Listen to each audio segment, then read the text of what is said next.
विदूततिमिरं ज्योतिर्मयं शाश्वतं स्थानं प्राप्य विराजते विनमताम् अज्ञानमुन्मूलयन् पश्यन् विश्वमपीतमुल्लसति यो विश्वस्य पारे परः तस्मै श्रीरमणाय लोकगुरवे शोकस्य हन्त्रे नमः.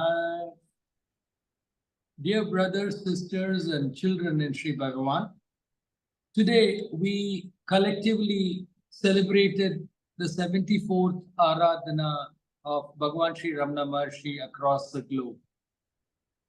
My heartfelt thanks to Arunachal Ashram, Mohanji, all the volunteers who made this possible, and of course all the satsang groups, especially the children, for taking their time to practice and to give a flawless performance today.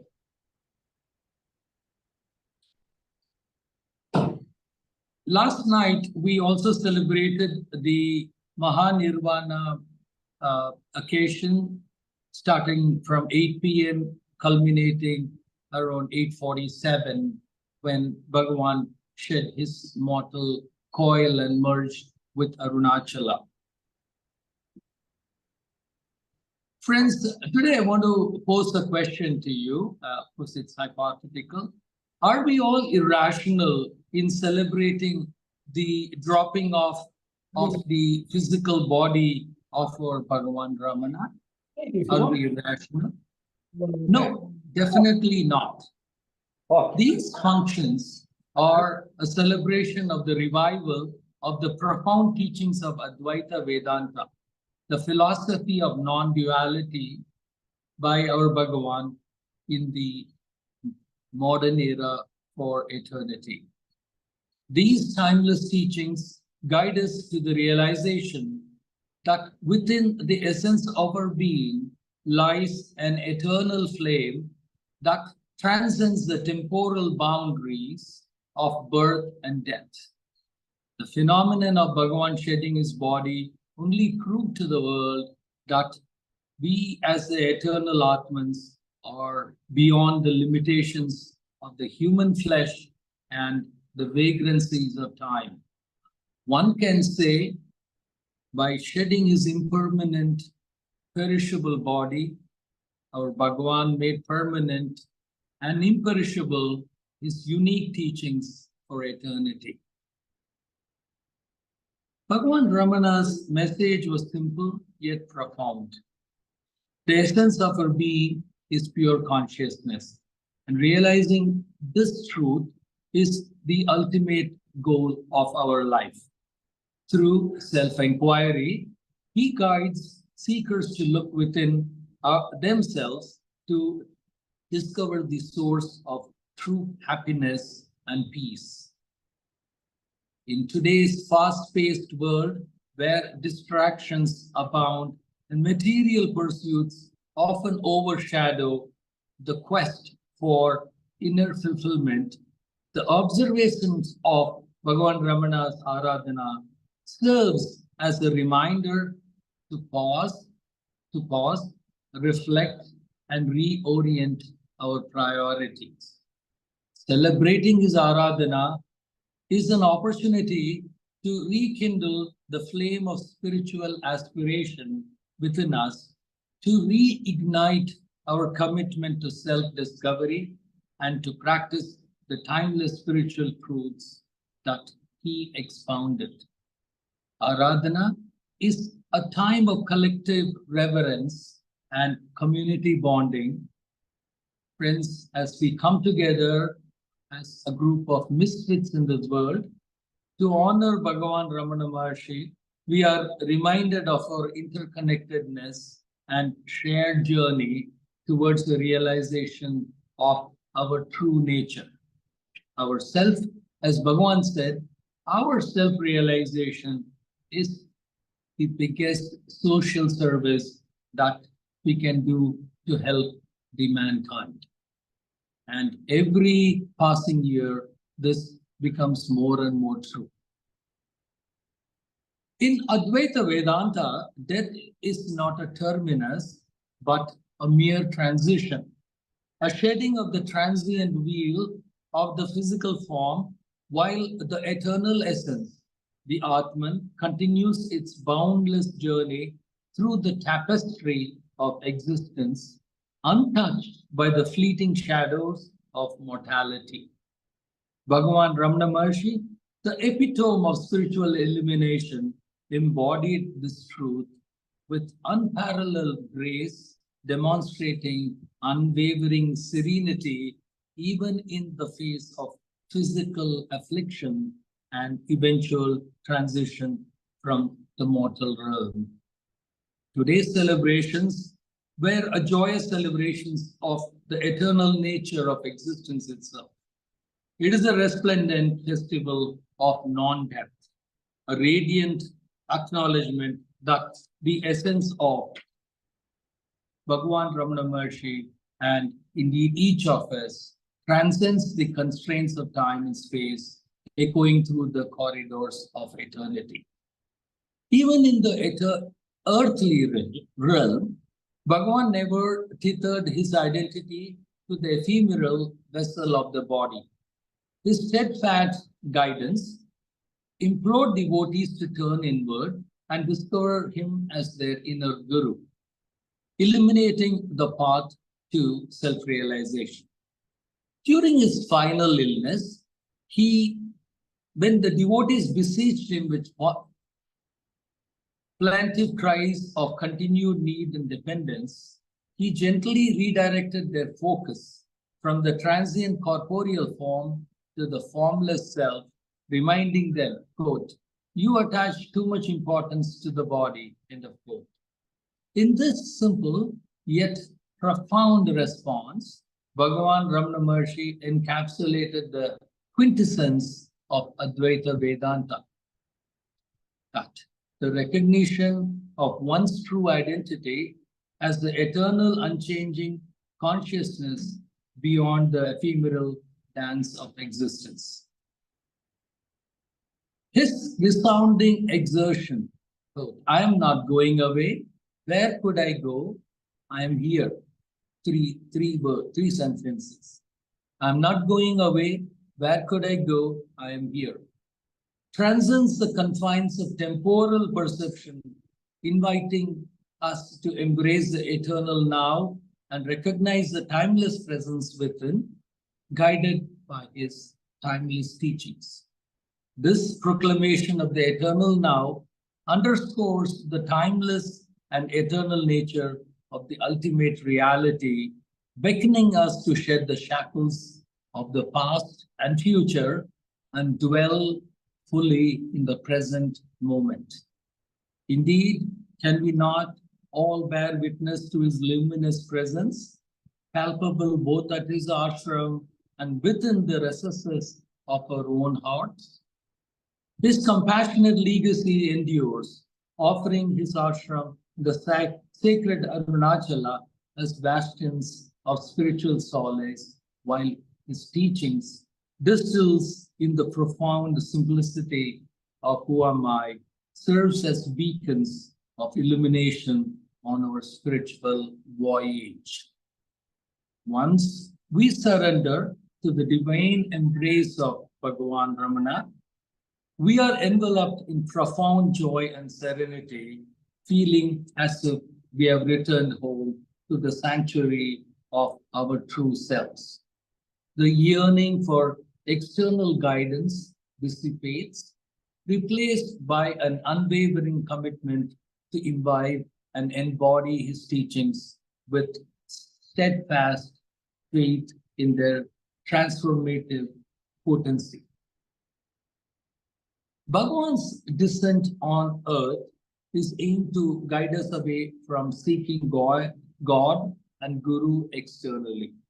Instead, he urged us to realize God, Guru, as absolute consciousness within us through the practice of Atma Vichara or self-inquiry. Bhagavan quoted this Sanskrit words many times, Ishvaro Guru Ratmeti, that God, Guru, and self are one. He said, they can be found within ourselves. So Bhagavan emphasized the necessity of a guru. He said that the guru is within ourselves, our own selves. In the words he quoted, the guru is both external and internal. From the exterior, he gives push to the mind to turn inward, and from the interior, he pulls the mind towards the self and helps in the quieting of the mind. This is Guru Kripa, grace. There is no difference between God, Guru, and self. Friends, even when Bhagavan was in the body, he never identified himself with it. He consistently directed devotees to turn inward and find him as their inner guru. During his last sickness, when devotees spoke as he was forsaking them and pleaded their weakness and their continued need for him, he retorted even very firmly, quote, "You attach too much importance to this body." In this simple yet profound response, Ramana Maharshi redirected the focus of his devotees from the physical form to the formless self, emphasizing the timeless nature of the self beyond the transient existence of the body.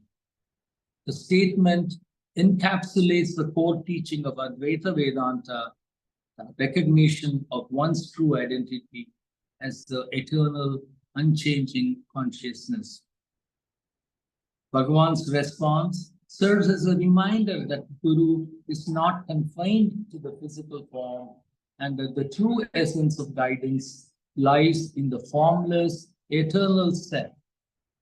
It echoes the Advaitic understanding that the ultimate reality is beyond birth and death, and the Guru's presence is always available in the Hridayam, the heart, the spiritual heart of the sincere seeker. The concept of here and now in Advaita Vedanta only serves to emphasize the timeless and eternal nature of the ultimate reality, Brahman. It encourages individuals to recognize the illusory nature of time, live fully in the present moment, and realize the true nature of the self beyond the limitations of past and future. Bhagavan's teachings always gives us an assurance that he is ever available to guide us in all our endeavors. Friends, don't we feel his radiant presence at his ashram and within us? Soon after his Maha Samadhi in 1950, devotees shared that they felt even deeper peace and joy at his Samadhi and in their spiritual practices. Arthur Osborne, the founder editor of Mountain Path, says, "More than ever, he has become the inner guru. Those who depended on him feel his guidance more actively, more potently now. Their thoughts are riveted on him more constantly. The vichara leading to the inner guru has grown easier and more accessible. Meditation brings a more immediate flow of grace." Once we take refuge in Bhagavan and surrender ourselves to him, we experience profound joy as if we have come home. A feeling of completeness inspires us to earnestly pursue his teaching, practice his teachings, as we have full faith that this alone will lead us to the ultimate goal. The gradual elimination of the urge to seek external help is in itself a significant gain for the sincere devotee. Bhagavan demands nothing of us, friends. He only wishes us to follow his teachings and strive sincerely in our practice. Following Bhagavan's teachings brings unmatched clarity in our lives. His grace takes care of external circumstances also, making them harmonious and conducive to our spiritual practices.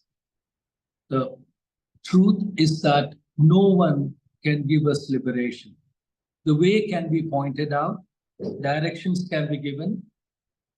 In response to a question, Bhagavan answers, quote, is it not possible for God and Guru to affect the release of the soul?